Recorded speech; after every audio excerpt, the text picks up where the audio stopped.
All right, well, we are at the end of another exceptionally long day here in Gettysburg. If you've been following along in this series, you know that we've been hitting it especially hard. And we're at the end of another long day, getting ready to cash in. But before we do, wanted to share something from Skillshare, who is partnering up with us on this video. If you're unfamiliar with Skillshare, this is an online learning community where you can pick up more skills than I can even begin to explain. All right, now let me show you a little bit of what I'm talking about. This is a course that I just started called Introduction to SEO, which stands for Search Engine Optimization. I want people to learn about history. In order for them to learn, I need to find ways to get them to the YouTube page and to the website. So I'm using this course to try and sharpen my skills and be a little bit more effective. And this is put on by a guy named Rand Fishkin, who has some sweet facial hair, by the way. Well, that is just a small sample of what you can find on Skillshare. Great source for just uninterrupted learning so that you can kind of expand your horizons. Now, they're constantly updating their content.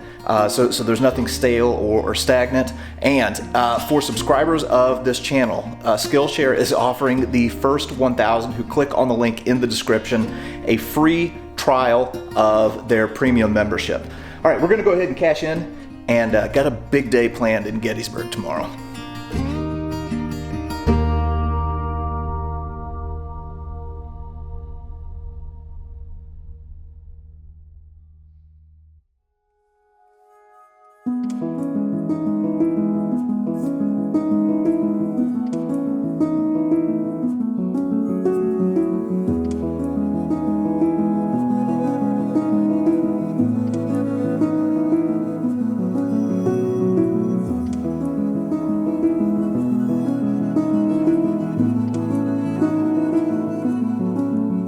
On the hot summer days of July 1st, 2nd, and 3rd, 1863, the Civil War came to the Pennsylvania town of Gettysburg.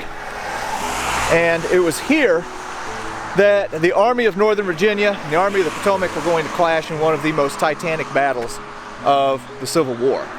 And oftentimes we focus on the military side of the Battle of Gettysburg and forget about how it affected the people here and the civilians. Their lives were disrupted, their homes were taken over, their crops were destroyed. There was no peace anywhere to be found in Gettysburg during those 3 days, not even amongst their dead. I am currently on Cemetery Hill, and behind me is the namesake of Cemetery Hill, the Evergreen Cemetery. And today, we're going to be exploring some of the battle damage that was sustained at this place during the 3 days of the Battle of Gettysburg.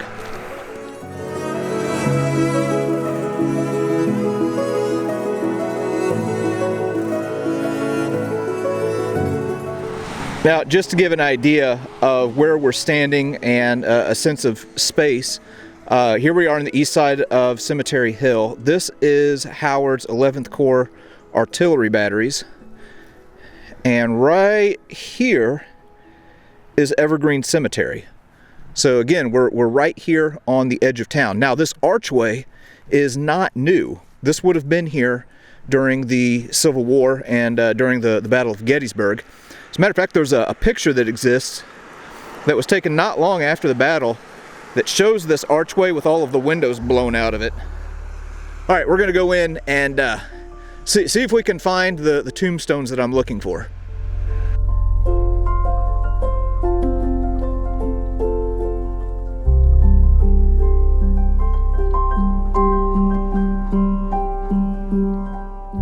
One more quick story that I want to tell before we move on. This is the backside of the entrance gate to Evergreen, and the house attached to it is called the Gatehouse.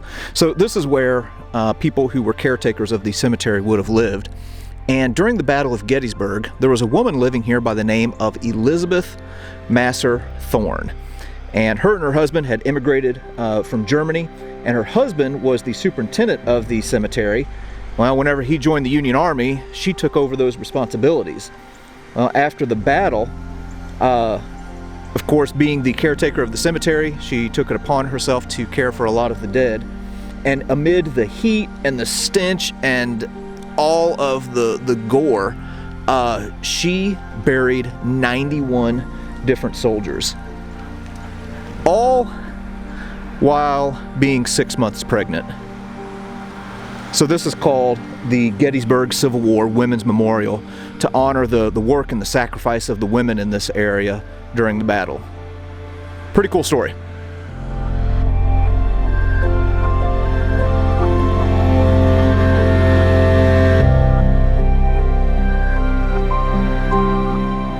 Now, this first monument doesn't have any battle damage, but it is noteworthy for a couple of reasons. First off, you see the name J.B. and Catherine McPherson on there. Well, those are the parents of the McPhersons that are well known for the McPherson Farm and McPherson's Barn from the first day of the battle. And what's noteworthy about this monument is that whenever the Union artillery was positioned here, they dismantled this monument because, well, if you look at it, it kind of stands out and could serve as a range marker for Confederate artillery who were over on Benner's Hill. So maybe they took it down to, keep it from being damaged, but more likely to keep themselves from being damaged. Here's another Civil War era monument that was taken down by Union troops. This is the Smizer Monument. Looks kind of like the Washington Memorial, to be honest with you. But anyway, it was also taken down because, as you can imagine, Confederate artillery over on Benner's Hill would be able to see this thing so easy. I mean, it would just pop in the sun, I would imagine, and glow white. So Union troops took this one down too, to keep it from being a sighting device or a range marker for the Confederates.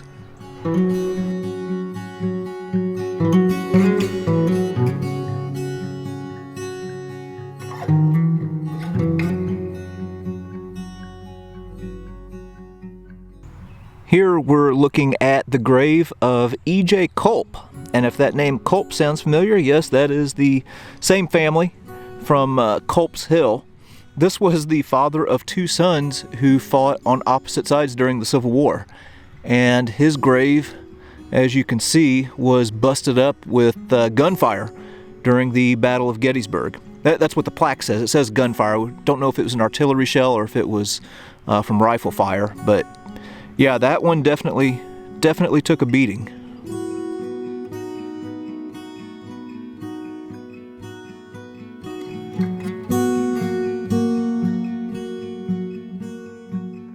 If you were at all familiar with the different places at the Battle of Gettysburg, a lot of these family names as you're walking through the cemetery will sound familiar. So I've been seeing a lot of Spanglers, a lot of Culps, a lot of McPhersons that are attached with the battle.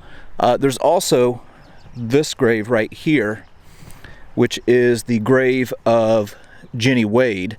And I'm not gonna get into that one here. I actually tackle the story of Jenny Wade in another video, so you can go check that out.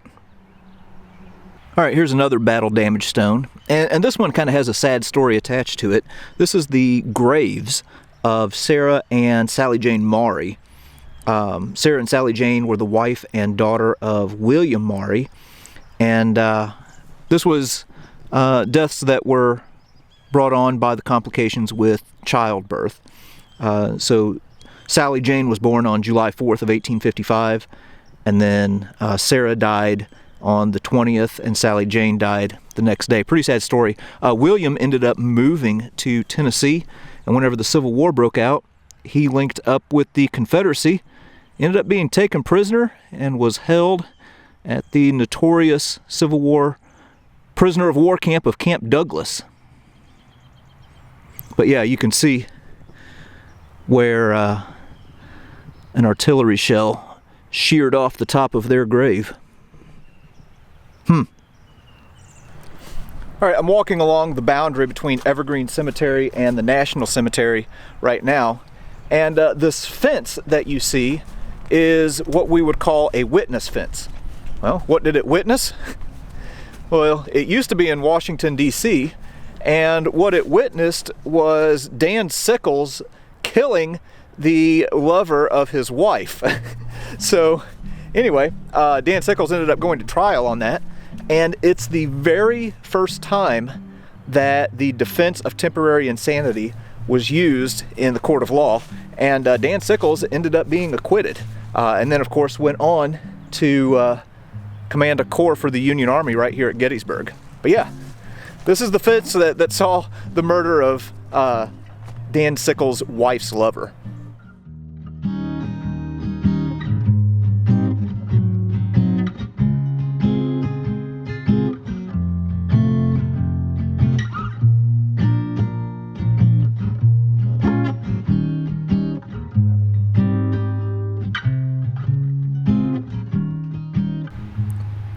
All right, and finally, we're getting to the grave of Frederick Huber, who volunteered to serve in the 23rd Pennsylvania Infantry, and he actually died, as you can see here, at the Battle of Fair Oaks in Virginia on May 31st, 1862. Well, his family arranged for his body to be brought back here, and the war followed him all the way to Gettysburg, and it's thought that a Confederate artillery shell struck Huber's grave, or his headstone here, and sheared off the top of it. So if you look, you can actually kind of make out where his name was, if I can get it focused. So here's like the Rick in Frederick. Yeah. But another piece of battle damage here at Evergreen Cemetery. Now there's kind of an interesting story attached to Frederick Huber.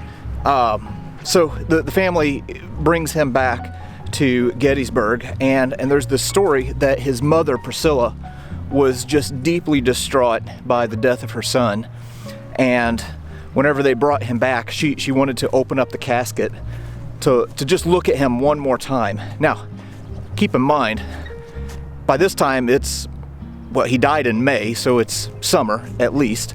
So the family tried to discourage her and said that his rapidly decomposing body would be too traumatic to see, but she insisted, so they opened the casket, and there is her son Frederick lying in the casket, and she reached down and bent over to kiss him one last time. And according to family tradition, a decomposed piece of Frederick stuck to her lip. So anyway, yeah, you can take that story and do what you want with it. That's kind of nasty. But anyway, this was Evergreen Cemetery. Maybe something that you don't commonly see or hear about with the Battle of Gettysburg. But anyway, kind of interesting to see just how that battle impacted everything around here. All right, we're moving off to the next spot.